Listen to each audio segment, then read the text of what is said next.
Hi there everyone, welcome back to the channel. If you're thinking about selling your home in Texas, you're probably asking yourself, what are the tax implications? Hi, I'm realtor Sheila Ochsner in Katy, Texas. And if you do have questions about tax implications, you are in the right place because today I'm breaking it down for you. So let's dive in. First off, let's talk about the big one, capital gains tax.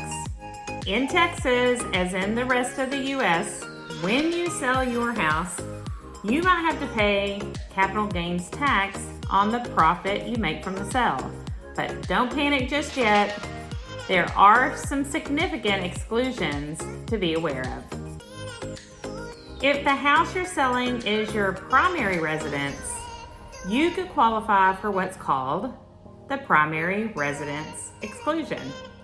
So all this means is that if you've lived in your home for at least 2 of the last 5 years that you've owned the home, you can exclude up to $250,000 of the profit from capital gains tax if you're single, or up to $500,000 if you're married and you're filing jointly. So that right there is a huge benefit. However, there are a few catches.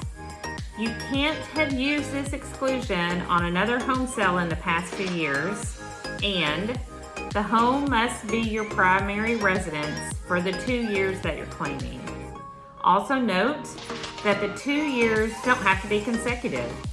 They just need to add up to 24 months within the last 5 years. Now, what if your home hasn't been your primary residence or you're selling a second property? That's where things get a little bit trickier. So for non-primary residences, you'll need to pay capital gains tax on the profit. The rate could be 0%, 15%, or 20%. It all depends on your income bracket. And remember, Texas doesn't have a state income tax, so you're only dealing with federal taxes on your capital gains, so that's a plus. So what about those selling costs like realtor compensation, repairs, and staging? Well, the good news is those costs can be deducted from your sale price to reduce your taxable gain. So, handy tip, keep track of every penny you spend. It will be essential to paying less taxes. So to wrap things up, let's not forget about potential tax breaks. If you're selling your home and planning to reinvest in another property, you might be able to defer taxes through a 1031 exchange. Although this is more common with investment properties than a primary residence.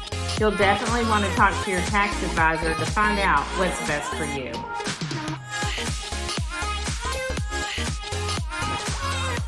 Well, there you have it. That's a wrap. Selling a home in Texas can be a big deal, but understanding the tax implications can make the process smoother and keep more money in your pocket. If you found this video helpful, don't forget to give it a thumbs up, share it with your friends, and subscribe for more real estate tips. Got questions? Drop them in the comments below, and I'll see you in the next video. Bye.